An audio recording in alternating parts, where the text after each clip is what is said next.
El dato es que ya depende de la Corte. Lo decía Rafael Correa ayer, decía Correa que aunque es ilegal, peores cosas terminaron haciendo desde la época de Moreno y el propio Guillermo Lasso, y que aún siendo ilegal termina siendo la oportunidad real para cambiar este país, Virgilio, porque la verdad, en el fondo, lo que se necesita es un cambio radical, y eso lo único lo puede hacer la gente con el voto.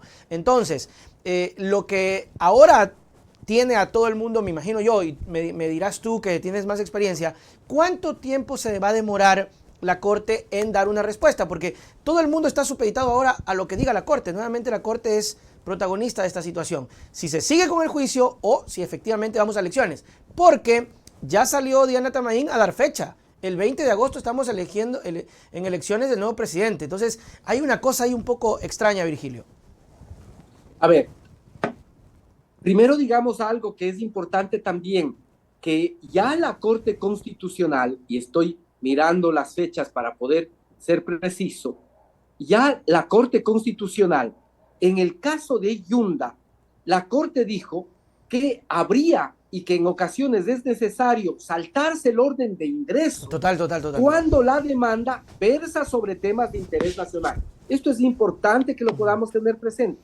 Ya ya hay un criterio de la Corte Constitucional en el que no debe respetarse exactamente el orden de ingreso de cada una de estas acciones cuando hay una situación de interés nacional. Indudablemente, ahora hay una situación de interés nacional. Por lo tanto, no necesariamente deberían respetarse los plazos que están establecidos. 15 días para resolver la admisión. 15 días es que tiene la Corte para resolver la admisión. Okay. Y una vez admitida, 10 días para que el juez ponente presente un proyecto de sentencia. Entonces podríamos estar hablando de un mes, pero hay una situación inminente, hay una medida cautelar que la Corte tiene que decidir. Entonces, y creo yo que este es un caso. Si este no es un caso de interés nacional, ¿cuál es el caso de interés nacional? Claro, el máximo. Exactamente, porque está de por medio la disolución o no de la Asamblea Nacional.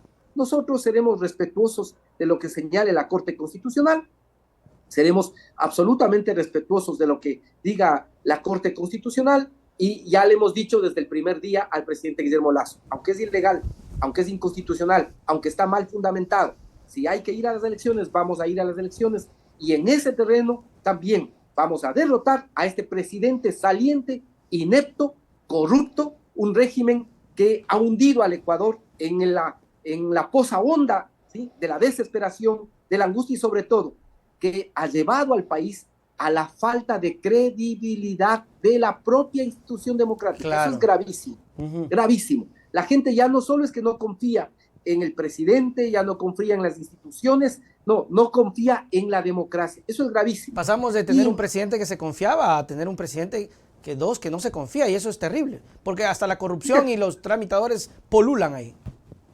Fíjate una cosa que es importante decir. En el 2017, la gente creía que en el Ecuador hay problemas, indudablemente. Siempre, todos los días. Pero se pensaba, el 67% de ecuatorianos creían que se puede resolver los problemas, se pueden resolver los problemas en democracia.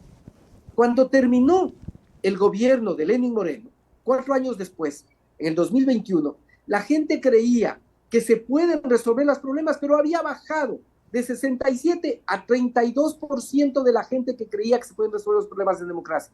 Ahora, en 2 años de este nefasto gobierno, esa cifra ha caído al 12%. Solo 12% de los ecuatorianos creen en la democracia. Y otro dato importante, en un régimen presidencial, cuando hay un jefe de Estado que es incapaz de concentrar, que es incapaz de poder recoger las expectativas de los ciudadanos, esa falta de credibilidad en el jefe de Estado arrastra a todas las instituciones. Por supuesto. Está probado eso. Hay múltiples estudios de ciencia política que señalan eso, que si el jefe de Estado no es capaz de responder a las expectativas ciudadanas, eso arrastra a todas las instituciones. Eso para contestarles a aquellos analistas que dicen, pero la baja popularidad de la Asamblea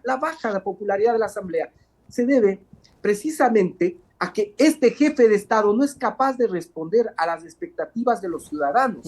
Y este jefe de Estado, además, utilizó durante el primer año de su gestión a la Asamblea como una oficina secundaria de Carondelet y les llevó precisamente a niveles de credibilidad tan graves que de alguna manera en estos meses se recomponía. Y vamos a decirlo claro, con el proceso de enjuiciamiento político, como muy pocas veces lo ha podido hacer, la Asamblea estaba representando la voz de la gente. La voz de la gente. De hecho, no se trataba solo de lo que decía Viviana Veloz, sino se trataba de que a través de Viviana Veloz se pronunciaban millones de ecuatorianos que están absolutamente descontentos con la gestión del presidente Guillermo Lasso, a más de que la interpelante también pudo fundamentar adecuadamente la responsabilidad política del presidente Guillermo Lasso. De hecho,